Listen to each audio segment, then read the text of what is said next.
존경하는 국민 여러분, 박병석 국회의장과 선배 동료 의원 여러분, 정세균 국무총리와 국무위원 여러분, 국민의힘 원내대표 주호영 의원입니다.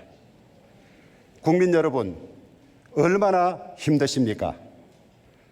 또 얼마나 불안하십니까? 장기간 지속되는 코로나와 연이은 수해, 태풍으로 어려움이 가중되고 있습니다. 큰 위로와 함께 조금 더 견뎌서 이겨내자는 말씀을 드립니다.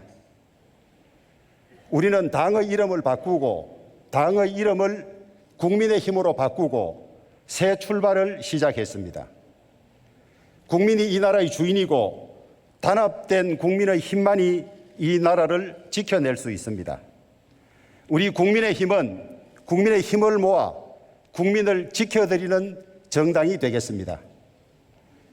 현실의 고단함에 지쳐가는 국민들에게 다시 희망이 되고 국민의 힘으로 국민이 주인이 되는 나라를 만들어가는 정당이 바로 국민의 힘입니다.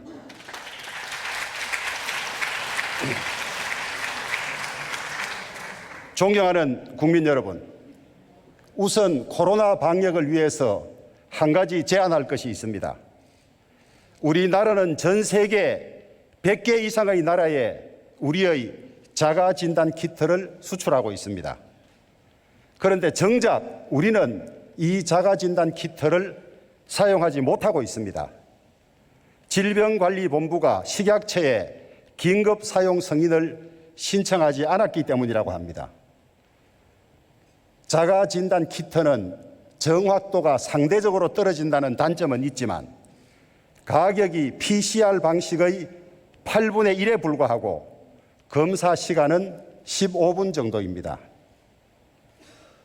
자가진단 키트를 병행 사용하는 것이 선제적 코로나 방역에 크게 도움이 될 수 있습니다. 우리의 생산 능력으로 한 달에 무려 4억 개까지 자가진단 키트를 생산할 수가 있어서 한두 달 안에 전 국민에 대한 검사가 가능할 것입니다. 국민 스스로가 자신과 가족을 지킬 수 있도록 전문가를 중심으로 신속히 병용 여부를 결정해 주시기 바랍니다.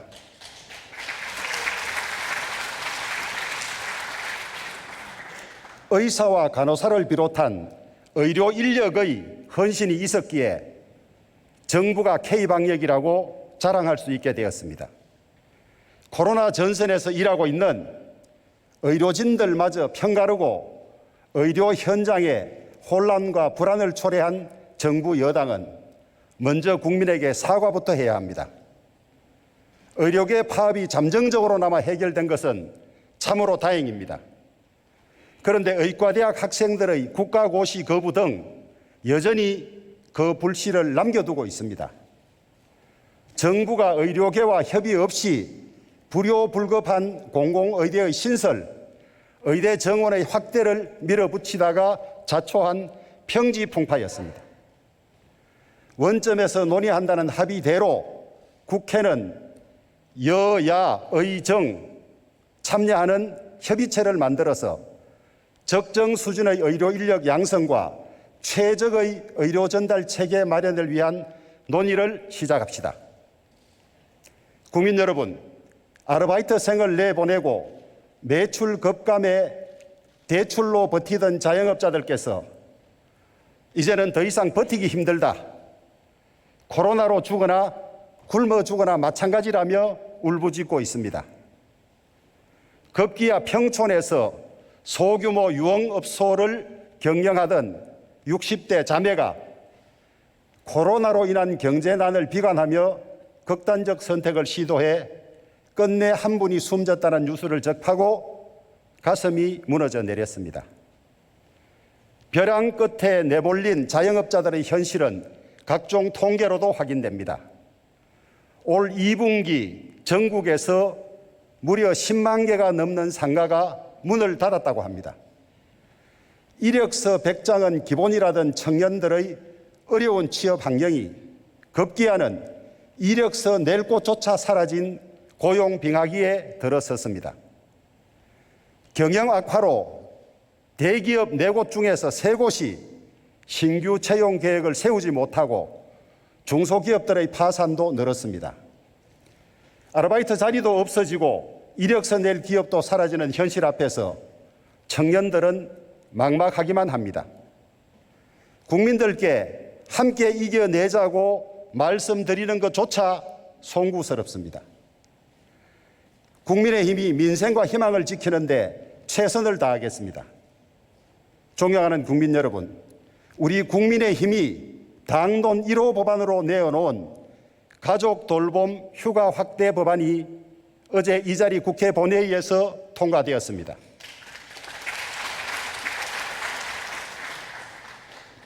국민의힘의 가족 돌봄 휴가 확대 법안은 일하는 부모가 가족 돌봄 휴가 10일을 추가로도 사용할 수 있게 하고 한부모 근로자는 15일을 추가로 더 사용할 수 있도록 하는 내용입니다. 어제 통과된 가족 돌봄 휴가 확대 법안으로 맞벌이 가정 등의 실험을 조금이나마 덜어드릴 수 있기를 바랍니다. 국민의힘은 당론 1호 법안을 시작으로 꼭 필요한 정책으로 민생을 챙기는 진짜 국민의 힘이 되어드리겠습니다. 존경하는 국민 여러분, 코로나가 일상이 된 시대 우리 공동체는 위태로워지고 있습니다. 미래의 불확실성은 더 커져만 가는데 아프고 소외된 서민의 삶은 누가 나서서 위로하고 해결해 줄 수 있습니까? 결국에는 우리 정치권의 역할입니다. 정부는 코로나 이후로 예상되는 변화된 환경에 얼마나 준비를 하고 있습니까? 코로나 양극화, 코로나 이후 교육 시스템의 변화, 노동 환경의 변화에 얼마나 대비하고 있습니까? 코로나 이후에 예상되는 변화에 대해서 얼마나 준비를 하고 있는지, 또 많은 전문가의 도움을 받고는 있는지 국민들은 전혀 모르고 있습니다. 제대로 준비하고 국민들에게 소상히 그 상황을 알려주시기 바랍니다. 국민 여러분, 대한민국은 하루살이 국가가 아닙니다. 하물며 하루살이도 하루 종일의 계획이 있다고 하지 않습니까? 문재인 대통령 임기는 불과 20개월 뒤면 끝나지만 대한민국은 그 이후에도 영속되어야 합니다. 한 개인의 살림도 수입과 지출을 따져서 계획이 있는 법인데 한 나라의 재정을 어떻게 운용하겠다는 기준과 원칙이 없다는 것은 말이 되지 않습니다. OECD 36개국 중에서 우리나라와 터키만 외면하고 있는 재정 준칙을 시급히 도입하여야 합니다. 5년 단임 정부가 장기 국가 재정을 위태롭게 하는 사태는 막아야 합니다. 지난 정부에서도 균형 재정을 위해 세출과 세입을 규정하는 연성 재정 준칙을 운영한 적이 있습니다. 이명박 박근혜 정부는 국가 채무를 GDP 대비 40% 이내로 맞추려고 애썼고 세계 잉여금이 생기면 국가 부채를 갚는 데 최우선적으로 썼습니다. 문재인 대통령은 민주당 대표 시절 국가 채무 비율이 사상 처음으로 재정 건전성을 지키는 마지노선인 40%가 깨졌다. 박근혜 정부 3년 만에 나라 곳간이 바닥났다고 비판했습니다. 이명박 정부 180조 원, 박근혜 정부 170조 원 나라 빚이 늘었는데 이 추세대로라면 문재인 정권 5년 만에 무려 410조 원이 넘는 새 빚을 다음 정권에 떠넘기게 됩니다. 먹튀할 생각이 아니라면 어떻게 그 빚을 갚을 것인지에 대한 대략적인 계획이라도 국민들에게 제시하는 것이 마땅하지 않습니까?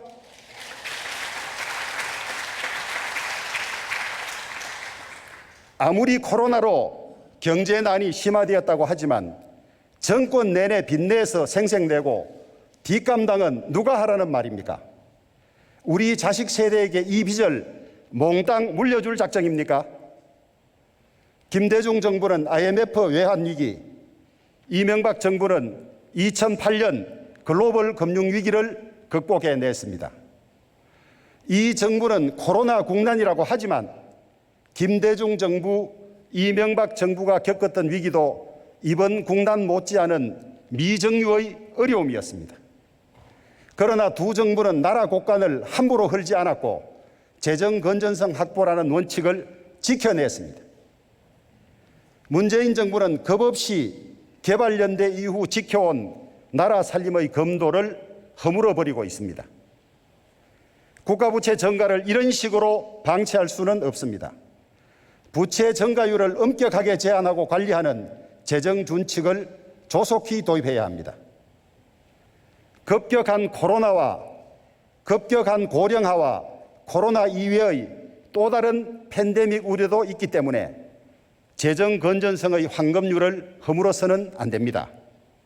생색은 쓰는 정부가 내지만 그 빚 감당은 오롯이 국민과 미래 세대의 몫입니다.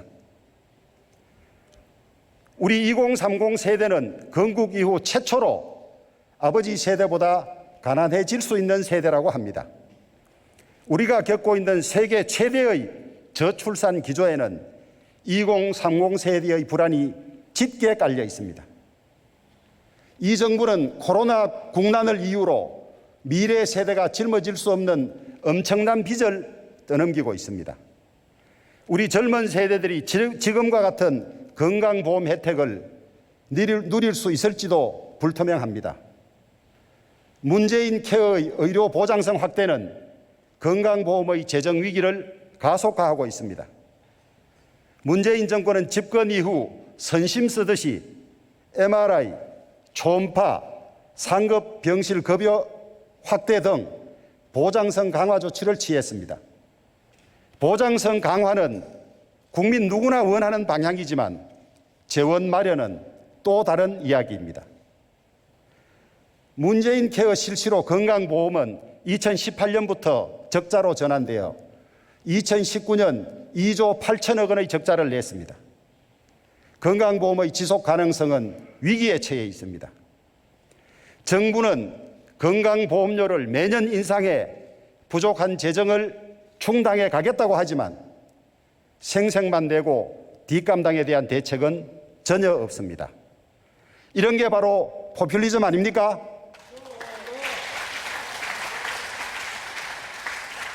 전 국민의 노후를 책임질 국민연금과 공무원연금 등 사회보험의 지속 가능성도 흔들리고 있습니다. 국민연금은 2020년 6월 현재 752조 원의 적립금을 가지고 있습니다.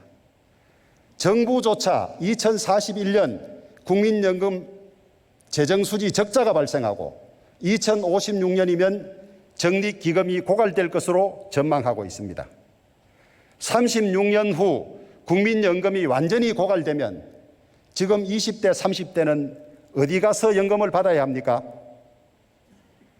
건강보험, 국민연금 모두 제도 개혁이 절실한 시점입니다. 이 정부는 인기 없는 정책은 뒤로 미루고 선심쓸 일만 골라 하고 있습니다. 지난 정부는 엄청난 반발을 무릅쓰고 공무원 연금 개혁을 단행했습니다. 문재인 정부는 2022년까지 무려 17만 4천 명의 공무원을 늘리겠다고 합니다. 늘어난 17만 명의 공무원들에게는 인건비와 운영비는 물론 퇴임 후 공무원연금까지도 모두 우리 국민이 지급해야 합니다. 공무원연금은 지난 한 해에만 2조 600억 원의 적자를 기록했습니다. 지난 정권의 공무원연금 개혁은 수포가 되어버렸습니다. 고용보험기금 적자폭은 2조 1,800억 원에 달하고 있습니다. 올 연말이 되면 그 폭은 3조 2,600억 원에 이를 것으로 추산되고 있습니다. 그런데도 대통령은 별다른 대책 없이 전 국민 고용보험 확대의 초석을 놓겠다고 말씀하십니다. 누울 자리를 보고 다리를 뻗으라는 말이 있습니다. 대통령께서 이렇게 대책 없이 경제정책을 인기영합적으로 불쑥불쑥 내놓았어야 되겠습니까? 정부는 내년 일자리 예산을 올해보다 5조 원 늘어난 30조 6천억 원으로 편성했습니다. 지난 4년 무려 100조 원에 달하는 일자리 예산을 쏟아부었지만 청년들의 일자리는 줄어들고 청년 실업률은 통계 작성 이후 최고를 기록했습니다. 실업자 수는 무려 113만 8천 명, 실업률은 역대 최고입니다. 그럼에도 불구하고 정부는 극심한 경기 침체 극복과 사회 안전망 확충을 위한다는 이유로 2025년까지 총 160조 원을 투입해 한국형 뉴딜을 추진하겠다고 합니다. 실패한 일자리 정책을 재포장한 기존 정책의 재탕, 삼탕, 새로운 것이 없는 뉴딜, 올드딜일 뿐입니다. 문재인 정부는 막대한 부채와 예산 투입으로 스스로 망가뜨린 일자리를 만들어내겠다고 하지만 정작 민간과 기업의 경제 활력은 되살아나지 않고 있습니다. 문재인 대통령과 비슷한 시기에 취임한 프랑스 마크롱 대통령은 노동개혁과 경제개혁으로 일자리를 늘리고 청년 창업 붐을 일으켰습니다. 프랑스가 경제개혁, 노동개혁으로 30년간의 저성장, 고실업의 늪에서 벗어나고 유럽의 경제 모범국으로 우뚝 선 과정을 이 정부는 배워야 합니다. 일자리와 산업은 정부가 만드는 것이 아니라 민간과 기업의 활력을 높여서 이루어내는 것입니다.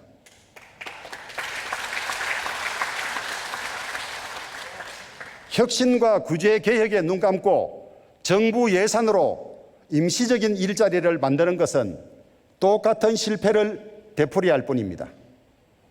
코로나 여파는 국제 질서와 국가 간 외교 관계의 변화에도 영향을 미치고 있습니다. 외교는 국가의 명운을 좌우하는 중요한 선택입니다.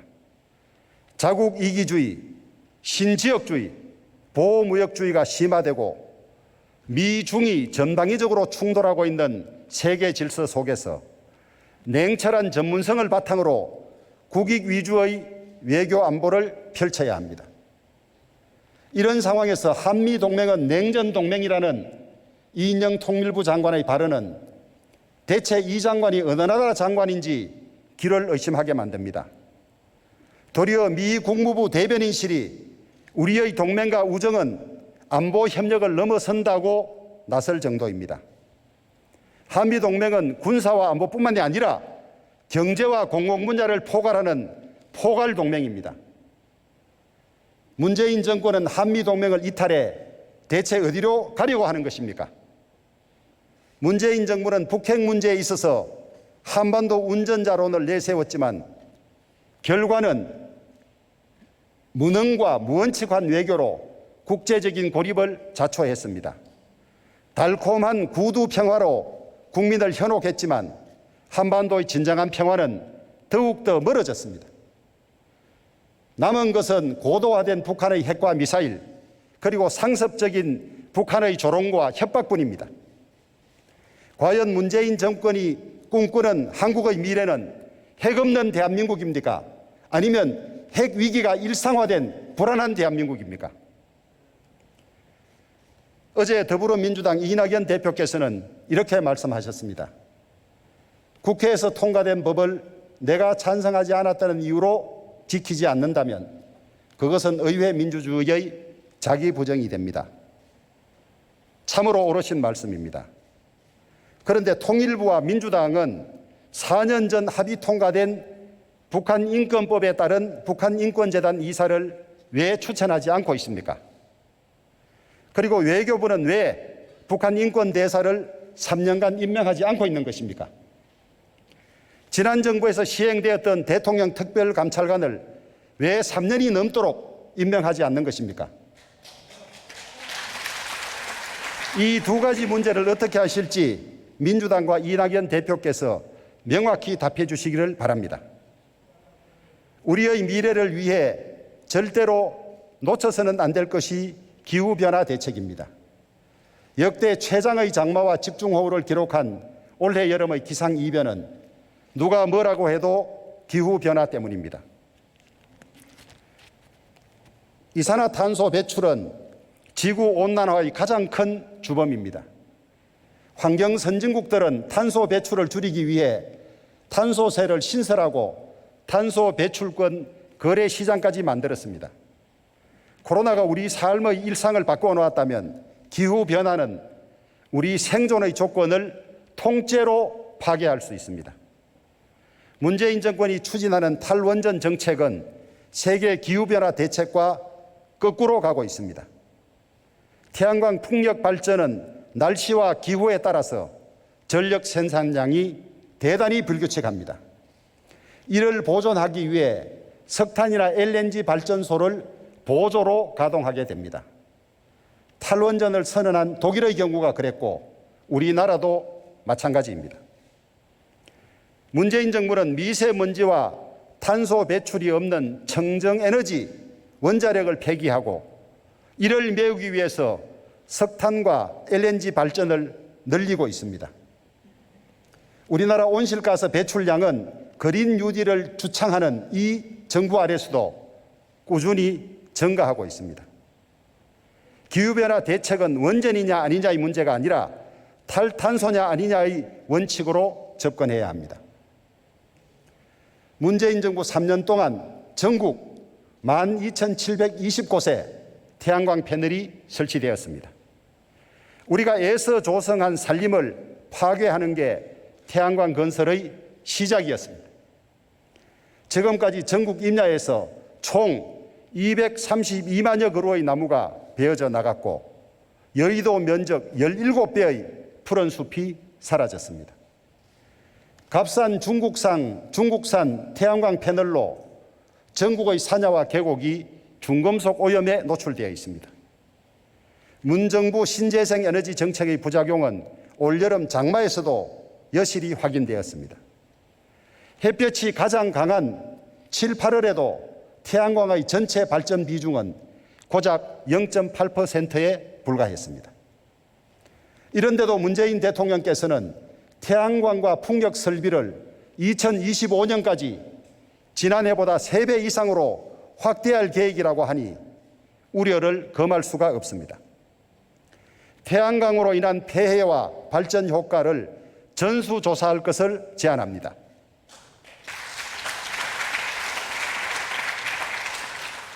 이번 섬진강, 금강, 환강유역의 수재는 섬진강댐, 용담댐, 합천댐의 방류 수량 관리 실패에 따른 인재이므로 마땅히 정부가 사과하고 책임져야 합니다. 홍수기에는 예비 방류를 하여 댐의 저수 용량을 늘려놓아야 합니다. 그럼에도 마지막까지 방류하지 않고 있다가 유입 수량이 급격히 늘어나자 갑자기 최대 과다 방류로 전환하는 바람에 하류 지역을 물바다로 만든 것이 바로 수자원 공사이기 때문입니다. 23번째 실패를 거듭하고 있는 부동산 정책은 문재인 정권이 그동안 보여온 실정과 무능의 결정체입니다.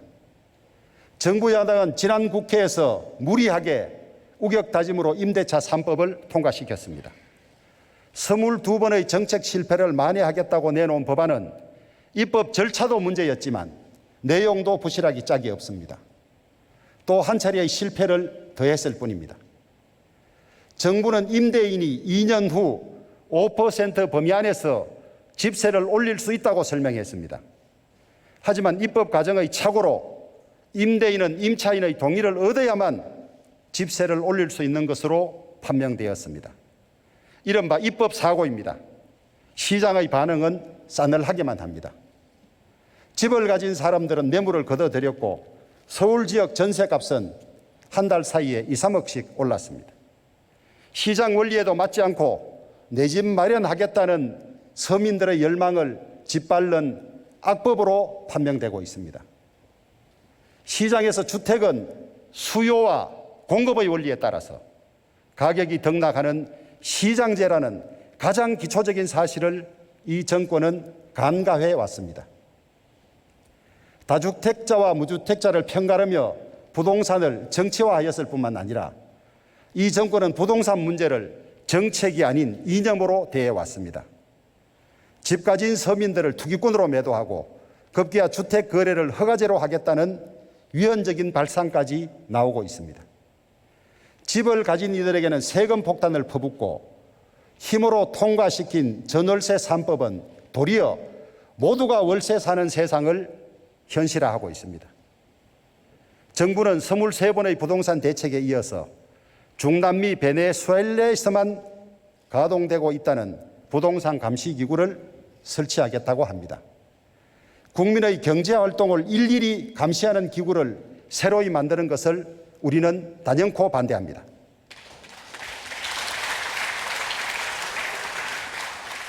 종부세 6%는 17년이 지나면 부동산 자체를 정부가 빼앗아가는 약탈적 과세입니다. 국민의힘은 이 악법 개정을 위한 노력을 멈추지 않겠습니다. 국민의힘은 국민이 신뢰할 수 있고 예측 가능한 부동산 정책을 추진하겠습니다. 시장 원리와 거시경제 상황에 따른 정책의 유연성을 확보하겠습니다. 국민이 살고자 하는 곳에 주택을 충분히 공급하고 금융 규제를 완화해 누구나 노력하면 내 집 마련의 기회를 가질 수 있는 사회를 만들겠습니다. 사회 초년생, 신혼부부, 대학생과 고령자들을 위해 이들이 편리한 지역에 다양한 형태의 맞춤형 주택을 공급하겠습니다.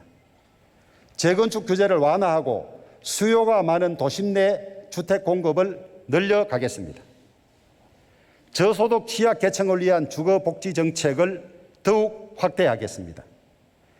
공공주택과 장기임대주택의 공급을 확대하고 주거급여 하우징 바우처 제도를 도입하겠습니다. 서민 금융지원 프로그램을 확대하고 무주택 주거 취약 계층의 주거권을 더 확실하게 보장하겠습니다. 그리고 무엇보다도 집 가진 국민이 더 이상 세금 앞에 위축되지 않도록 거래세를 OECD 평균 수준으로 조정하고 1주택자에 대한 과도한 주택 보유세 부담도 대폭 낮추겠습니다.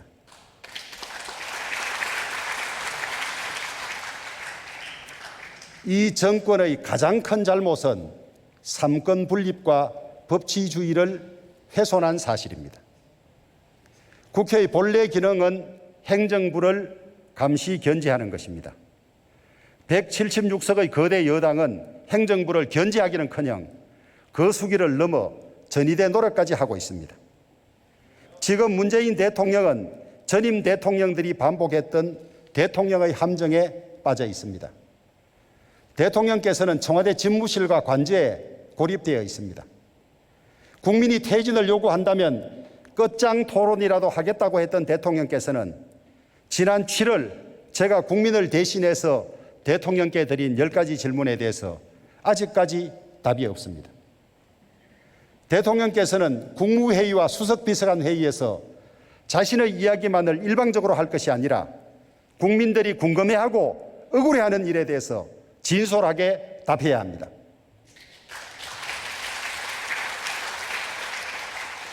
전임 대통령을 불통으로 몰아붙인 문재인 대통령, 지금까지 기자회견 몇 번이나 하셨습니까?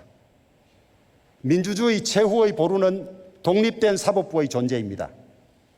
재판은 공정하게 진행된다는 믿음이 매우 중요합니다. 그런데 이제 국민들은 주요 정치 사건 판결의 결과를 다 예측할 수 있게 되었습니다.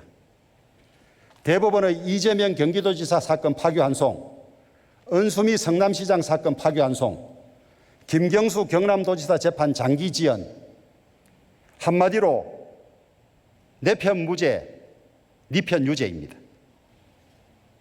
4.15 총선 재검표는 선거가 끝난 지 5달이나 지났는데도 아무런 이유도 없이 왜 아직까지 날짜조차 잡히지 않는 것입니까?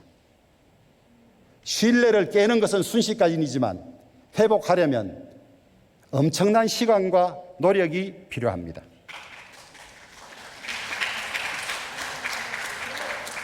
법과 양심에 따라 8.15 집회를 허가한 판사의 이름을 넣어 비하하는 법안이 국회에 제출되어도 김명수 대법원장은 사법부 독립을 훼손하는 일에 대해서 이런 방구도 하지 못했습니다. 재판의 기준은 법과 양심입니다. 그런데 대법원장은 국민의 눈높이라는 고무줄 잣대로 포퓰리즘 재판을 부추기고 있습니다. 검찰에 이르면 도저히 할 말을 못 찾겠습니다. 권력에 대한 모든 수사가 무지막지하게 저지되고 있습니다.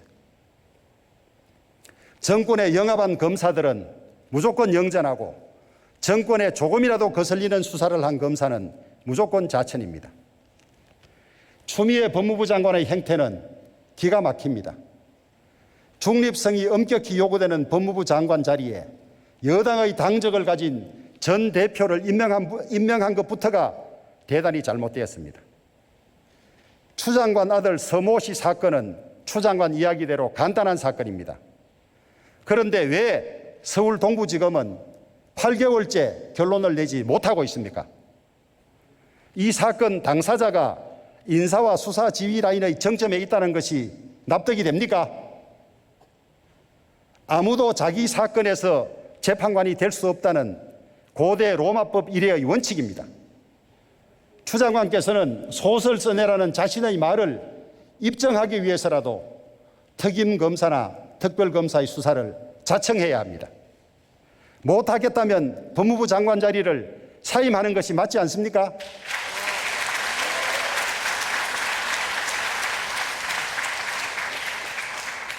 윤미향 정의연의 횡령 의혹, 울산시장 선거 개입 공작 사건, 박원순 오고동 성범죄 사건은 왜 수사가 진행되지 않고 지지부진한 것입니까?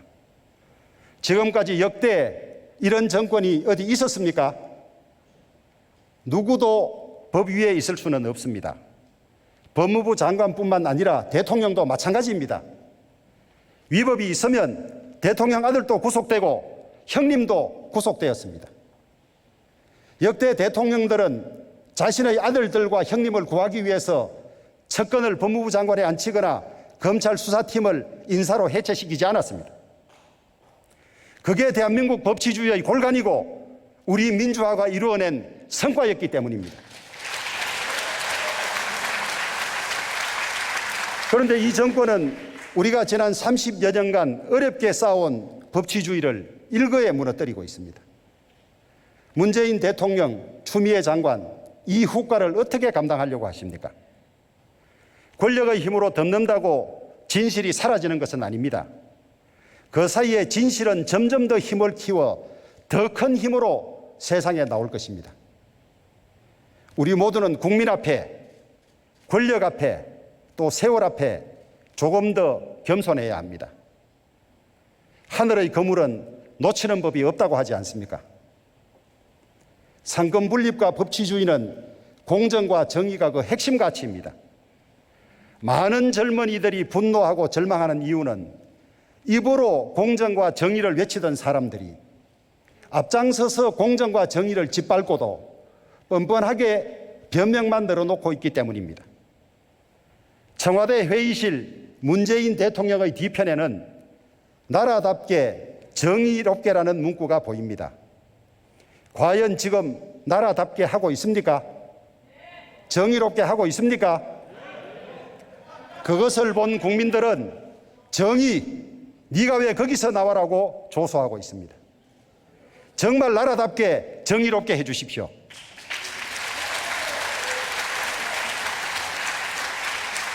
추미애 장관의 인사권자는 문재인 대통령입니다.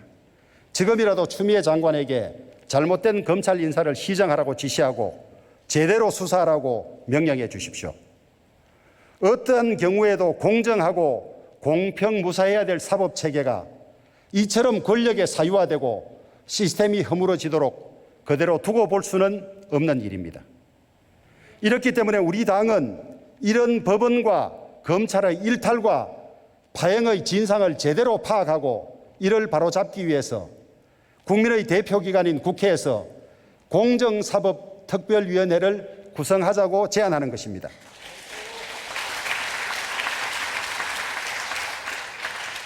박원순, 오거돈 더불어민주당 소속 광역단체장들의 범죄 행위로 내년도 재보궐선거 비용만 무려 838억 원이 들게 생겼습니다.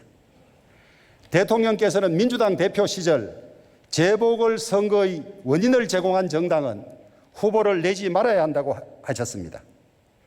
심지어 민주당은 당헌 95조 2항에 당 소속 선출직 공직자가 부정부패 사건 등 중대한 잘못으로 그 직위를 상실하여 재보궐선거를 실시하게 된 경우 해당 선거구에 후보자를 추천하지 아니한다고 규정하고 있기도 합니다. 문재인 대통령의 당대표 시절 만들어진 당헌입니다. 문재인 대통령 스스로 말씀에 책임을 지시고 그 약속이 꼭 지켜지기를 바랍니다.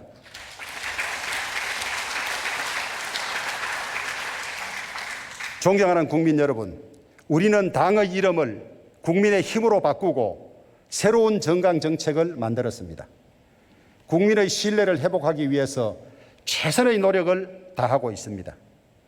이제 분열과 갈등을 넘어 국민을 통합하고 미래 세대를 책임지는 책임정당, 국민의 힘으로 거듭나겠습니다.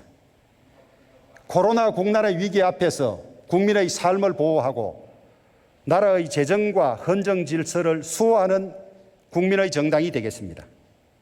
사회적 불평등을 해소하고 차별을 시정하는 선도적인 사회개혁 정당, 코로나와 소득주도 성장이 야기하고 있는 경제 실패를 바로잡는 경제적 실용주의 정당이 되겠습니다. 약자와의 동행은 국민의 힘이 국민들께 약속드리는 주요 정강 정책의 방향입니다. 성장과 분배가 공정한 세상, 사회적 생산 시스템을 바꾸고 미래 세대를 책임지는 국민의 힘이 되겠습니다. 모두에게 기회가 열린 나라, 일하는 모두가 존중받는 사회, 미래 변화를 선도하는 경제혁신, 약자와 동행하는 경제민주화, 국민의 힘이 지향하는 경제의 모습입니다. 국민과 함께 만드는 정치개혁, 모두를 위한 사법개혁, 국민의 힘이 추구하는 기본 정책입니다. 깨끗한 지구, 지속 가능한 대한민국, 내 삶이 자유로운 나라, 남녀 모두가 행복한 양성평등 사회, 국민의 힘이 지향하는 우리 사회의 모습입니다. 그리고 우리 모두의 번영과 안전을 보장하는 외교 안보, 국민의 힘이 반드시 지켜갈 것입니다. 우리 국민의 힘의 정강 정책에는 기본소득이 포함되어 있습니다. 나라 재정의 여력이 허락하는 범위 내에서 절대 빈곤을 타파하고 국민의 삶의 안정을 도모하는 사회적 기본 장치를 마련하겠습니다. 이것이 우리 국민의 힘이 우리 국민들에게 드리는 약속입니다. 당신이 있어 내가 있다는 아프리카 반투족의 말, 참으로 의미가 있는 제안이라고 생각합니다. 국가적 위기의 순간에 정치권은 국민을 통합하고 협치해야 합니다. 이제 남 탓과 국민 편 가르기를 중지해야 합니다. 상생과 협치는 힘 있는 자의 양보와 타협에서 시작됩니다. 그런데 정부 여당은 늘 말로는 협치를 이야기하지만은 실제로는 우격다짐으로 밀어붙이는 힘의 정치를 해왔습니다.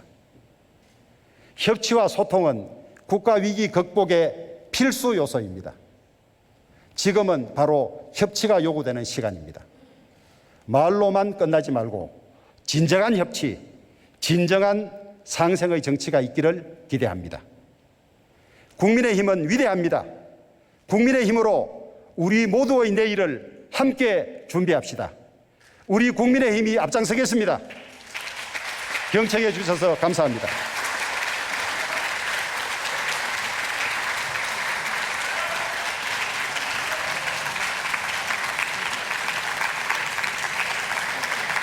예, 조영 원내대표 수고하셨습니다. 오늘 회의는 이것으로 마치겠습니다. 한회를 선포합니다.